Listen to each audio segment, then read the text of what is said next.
Breaking news! Ako Bicol Party List na si Garbin, no? Tila yata bumabaliktad na. At dito sinasabi niya, parang kinakampihan niya at kinu-question niya ang naging pagdinig dito sa impeachment kay laban kay Sara, no? At nagkasagutan naman sila ni Luistro. At dito parang kinakampihan niya si Representative Henry Paulo Marcoleta, no? Ito na po, labo-labo na. Ito yung sinasabi ni matagal na ni Senior Salvador Panelo na pag malapit na eleksyon, ayan na, kanya-kanya na, magkakabaliktaran na, di ba? Wala pa nga 2027, nagbabaliktaran na eh. May mga nagpapahiwatig na mali yan, kulang yan, may fishing expedition nagsasabi, di ba? Sila na naman ang gusto niyan eh. Impeachment na yan eh. Madaling sabihin. Ha? Ganun lang pala yun. Ibig sabihin, pag may tao kong ayoko sa politiko, pwede ako gumawa ng affidavit at tumayo ako dyan sa husgado, tumayo ako dyan sa hearing, sabihin ko, mayroong ganyan niya, tingnan nyo. Halimbawa, mayaman ka, politiko ka, may negosyo ka, pwede ko sabihin, mayaman yan. Nung uhula lang ako, fishing expedition, nakita, mayaman talaga, bilyon ng mga account. Sabi ko sa inyo, di ba? Bilyon yung pera niyan eh. Di magnanakaw yan. Ganun na ba yon? Pwede na palang verbal ngayon na salita. Pwede na palang verbal sabihin ngayon na ay, ang tao na yan nakapagnakaw yan. Galing yan sa drug lord. Galing yan ang pera niya sa kasama-sama. Pwede na pala yon, no? Kung gano'n lang pala pagiging batayan ng pagiging para maakusa mo yung tao, di madaling magkaroon ng idea yung maraming tao na ay, pwede palang patalsikin si Mayor sa lungsod niya. Bakit? Invento lang pala ako ng kung ano-anong bagay, manghula lang ako. At pag tumugma doon sa hula ko, tumugma doon o wala akong ebidensya, basta sabi lang, pwede palang kasuhan. Pwede palang panginalaan. Yun. Ito po, basahin po natin to. No? Basahin po muna natin to. Idineklaraan sufficient inform and substance pero walang makipakitang resibo. Kong Garbin, ang Kong Luistro, nagkainitan sa hearing. Nag-away ata, nagkainitan. Magsasapakan yata to eh. Pektanggol si Inday eh. Pumalag si Ako Bicol Party List. Ako Bicol Party List. Pag sinabing Ako Bicol Party List, alam nyo na kung sino tinutukoy dyan, di ba? Parang matunog na patunog, Garbin. Parang si Saldi ko. Di ba? Magkakaniya. Pero para yatang nag-iba na mundo, nag-iba ihip ng hangin. No? Sa tila walang basiyang akusasyon hingil sa Duumanoy, ill-gotten wealth labang kay SPP Sara Duterte. Yahoo! Tama yan, bumalitad ka na. Tama yan.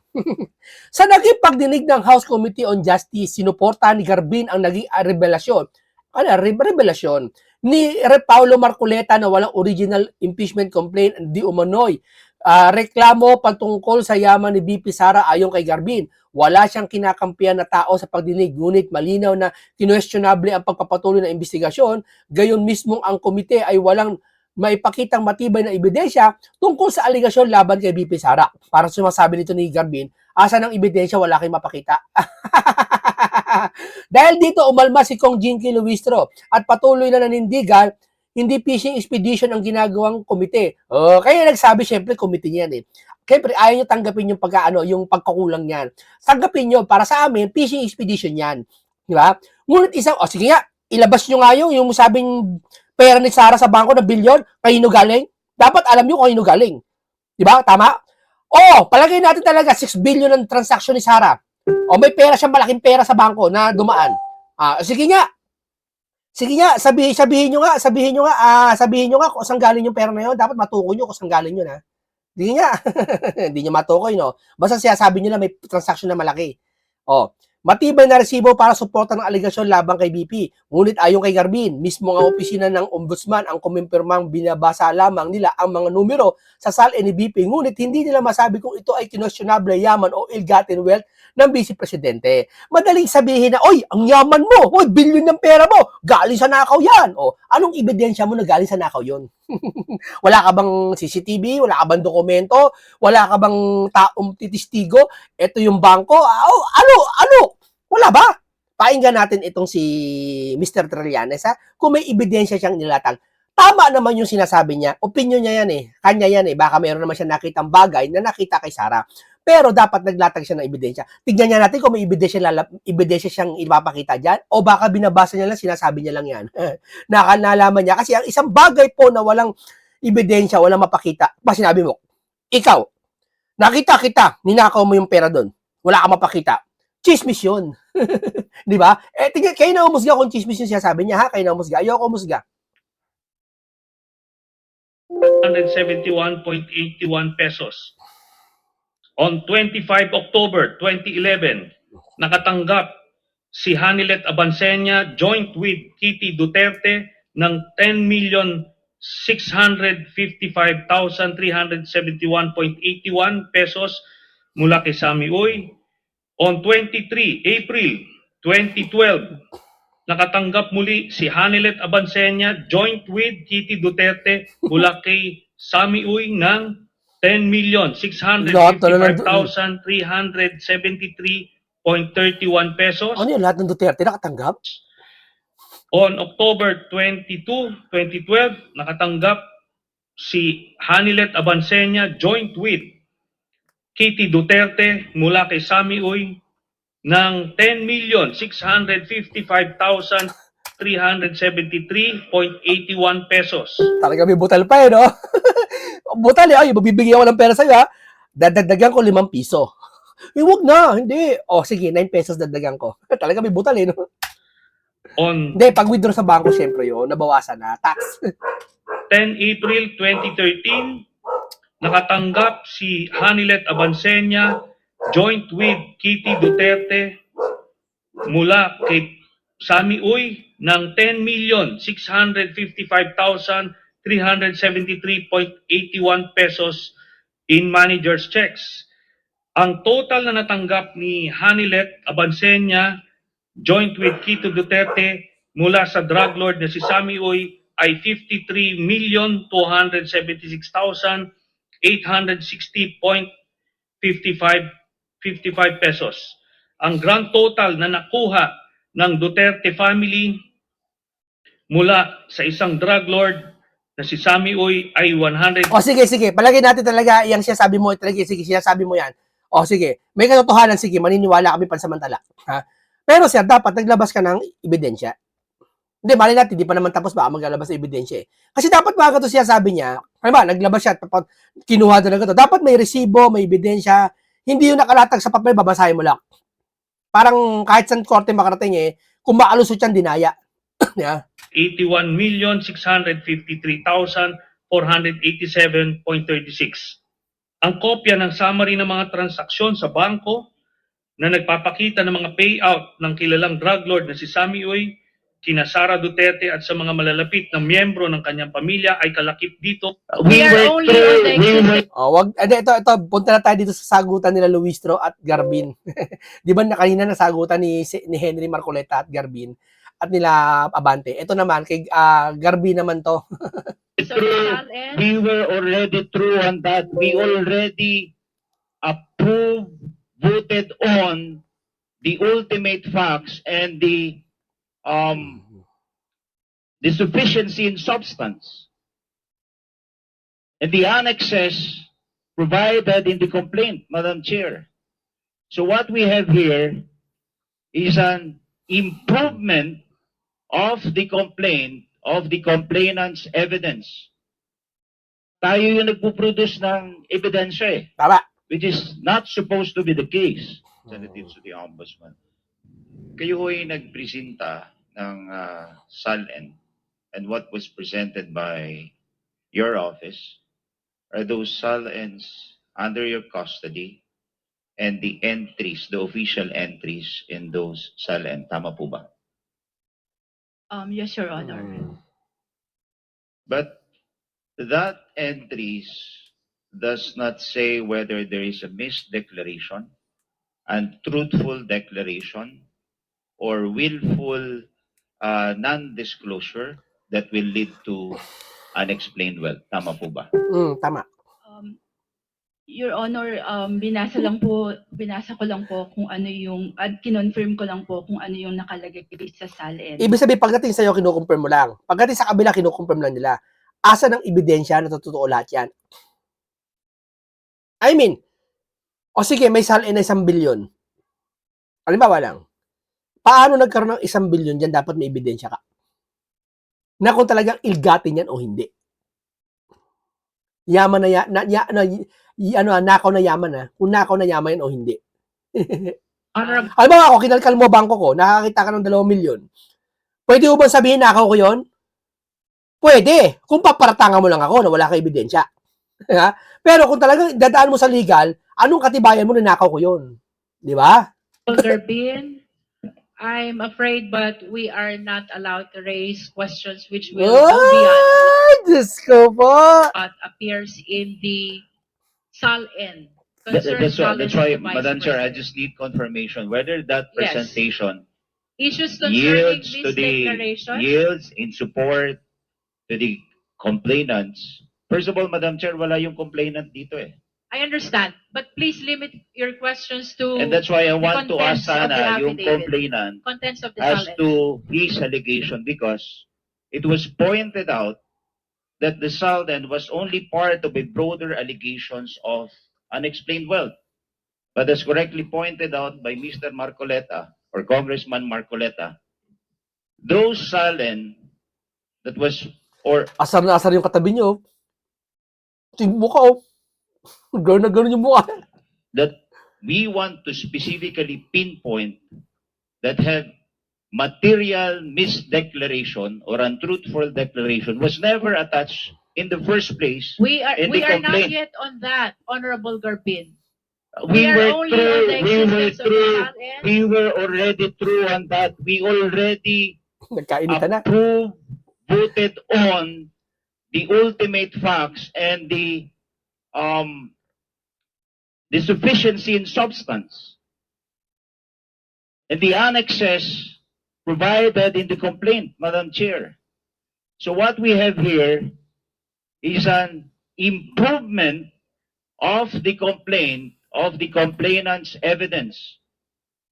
Tayo yung nagpuproduce ng ebidensya eh, which is not supposed to be the case. With all due respect, Honorable Garbin, the issuance of the subpoena is not for the purpose of adding, supplementing, or correcting whatever appears in the complaint. The purpose of the issuance of subpoena is to test whether the complaint is sufficient already for the Gulo na yan, gulo na yan. Eh, yung gulo wala masyadong away. Hindi lahat ng gulo away. Ha? May gulong tahimik lang, nagtitimpi lang. Pero gulo na yan. of probable cause. To Well- aid the justice members in judging whether or not probable cause exists on the basis of the allegations in the complaint, including the attached documents. I may, Madam Chair. The Honorable Chua. Thank you, Madam Chair. Madam Chair, let me walk you through Section 7 of our Rules of Procedure in Impeachment Proceedings. Sabi po dito, the committee shall conduct a hearing. The committee, through the chairperson, may limit the period of examination by members of the committee. The committee shall have the power to issue compulsory processes for the attendance of witnesses and the production of documents and other related evidence. So, yun po yung ginagawa po natin dito. This SALN, ito pong SALN na to ay pumapasok po dito po sa power ng committee. Hindi naman po tayo ang nagsasabi niyan. Ang nagsasabi po niyan ay ang ating rules. Maraming salamat po, Madam Chair. Thank you. Before we proceed, Madam I just Chair. want to state for the record, Honorable, Ayan, si Junel muna, si Junel muna. that the committee is already in receipt of the notices of disallowance referred to by Attorney Camora of ICFAO COA during the April 14 hearing. This pertains Alam mo, talagang ano, no, detalyado sila, no? Talagang, yan, may pakita pa siyang papel, no? Talagang gusto niya talagang solid SAR impeachment talk, di ba? Langya, no? Alam mo, parang, ano yung iba, paano yung iba, no? Pagkatapos kaya ng impeachment, pagkatapos ng impeachment na to, ano susunod nyo kanya asikasuhin? Itong flood control? Nagseta na ba kayo tungkol kay Tamba? Nagseta na si Tamba, nagseta na yung amo nyo, ha? to the disallowances of the first 3 quarters of Ayaw, hindi nyo intindihin yun? Billion, trillion yun, eto. Ha? Suspect na naman to, di pa wala pang ebidensya. Ayun, may ebidensya na. Nagsasalita pa, may testigo pa. Eto. Ha? Asa testigo nyo? OVP Confidential Fund of 2023, the first, the second, and the third. The total amount of these notices of disallowances Confidential fund, magkano lang confidential fund? 126 million. Billion yan. Oh. Ayusin nyo nga. is 375,000 million. 375 million pesos. So the COMSEC is directed to provide copy of this notices of disallowance to the Vice President, the complainant, and all the members of the Justice Committee. The same is true with respect to the decision referred to as well by Attorney Camora of ICFAO COA. This is to prove that the appeal pertaining to the last quarter of 2022 confidential fund of OVP has been denied, which means that the notice of disallowance for the last quarter of 2022 was affirmed by the Commission on Audit. Likewise, the committee secretariat is directed to provide copy of the same to the Vice President, the complainants, and all the justice members. Honorable De Lima is recognized. Thank you, Madam Chair. Just wish to put forth additional counter arguments on the points raised by the Honorable Marcoleta and also certain points raised by the Honorable Garbin. Siyempre, kukontra kayo. Kayo naman, no? Siyempre, pro-impeachment kayo, eh. Kukontra kayo, siyempre. Okay. First, Itong taong ito, wala na itong, ano, alam mo, ma'am, sana, ma'am, tama naman yung ginagawa mo. Nakikiano ka dyan at para malutas yung mga problema dyan sa, ano man ang problema dyan, maaring masolusyonan mo, maari, di ba? Pero, ma'am, solusyonan mo naman yung mga flood control issue. Billion yun na wala, ma'am. Billion, trillion. we have determined already sufficiency in substance of the complaints. Sufficiency in substance, both in form and substance. And that includes the annexes. Pangalawa po, hindi po required na lahat ng mga pwedeng ebidensya Oh. ay dapat na produce na ng complainants at the time of the filing of the complaint. Oh, sige. And that's why we have this Kailan nyo ipoproduce yung ebidensya na yan?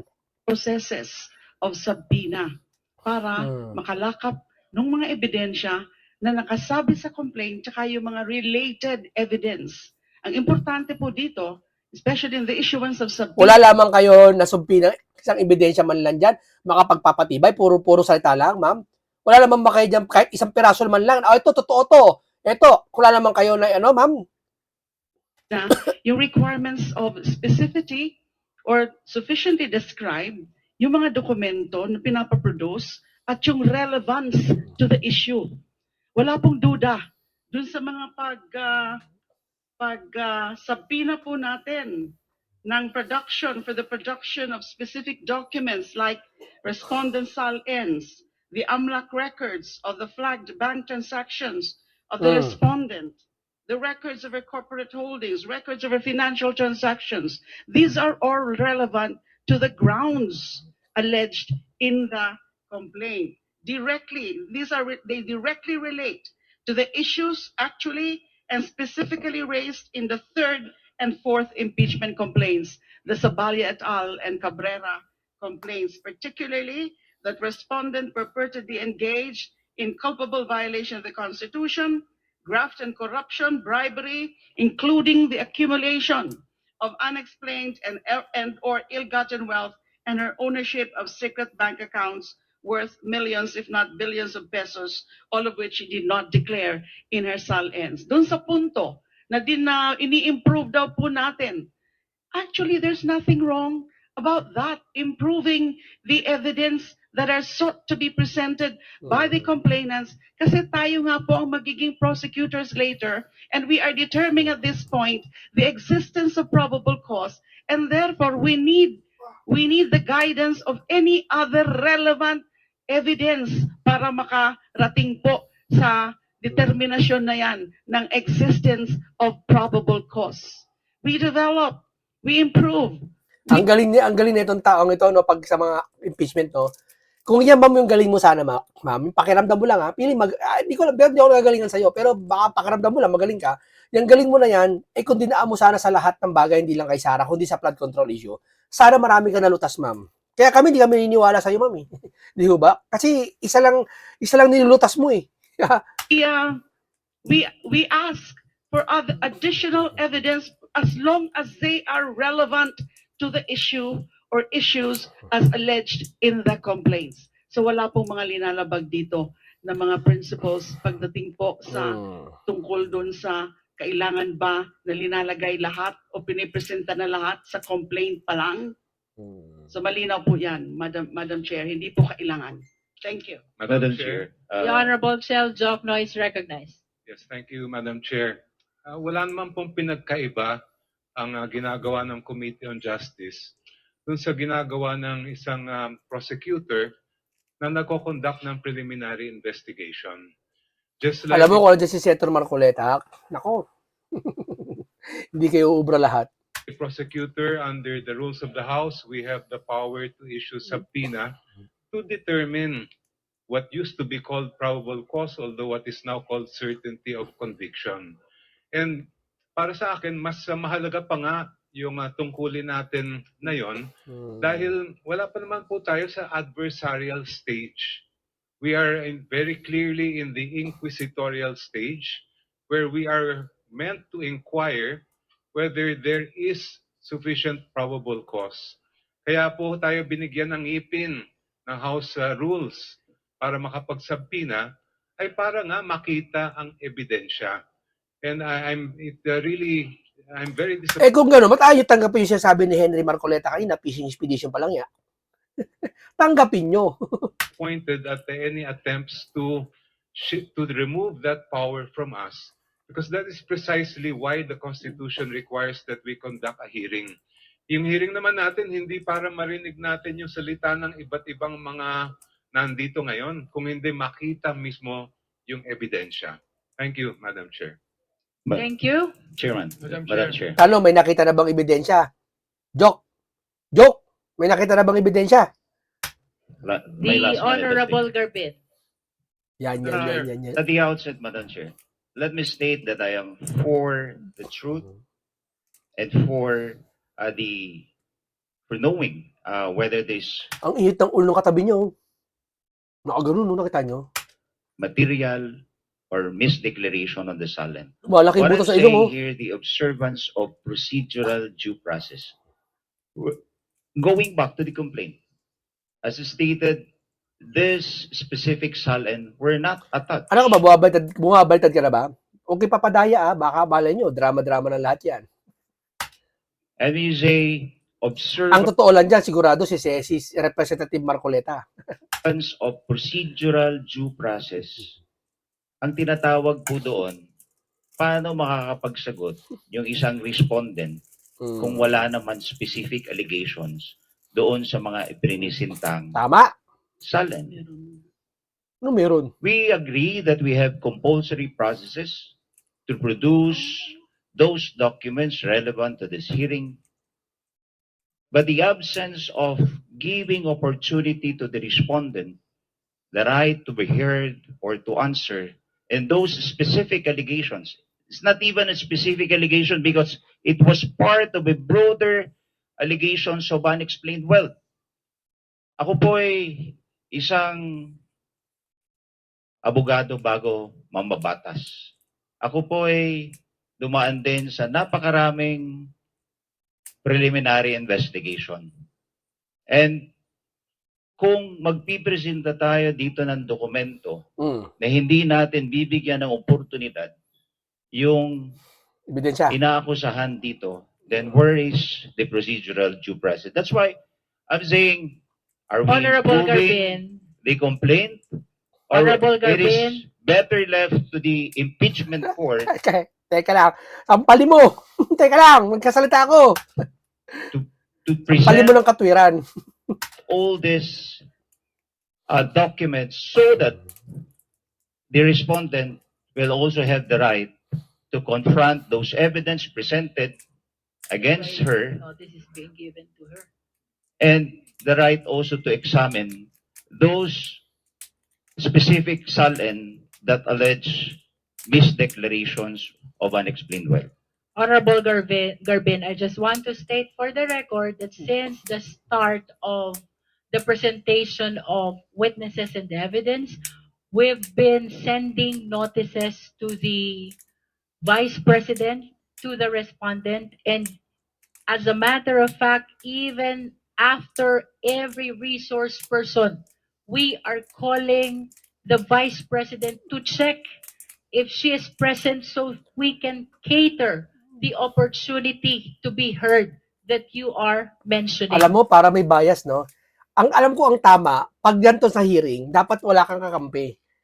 Mag-hearing ka, hindi mo kakampi si Sara, hindi mo rin galit si Sara. Kasi pag galit mo si Sara, walang ibang lalabas sa bunganga nyo at isipan nyo, talagang kontra kay Sara. Kahit tama si Sara, kahit wala makita doon sa salin niya na konting dagdag na naman kada taon, palabasin nyo, wow, yaman-yaman, di ba? Lahat ko kontra kayo. May mali may mali. Sa simula pa lang mali na.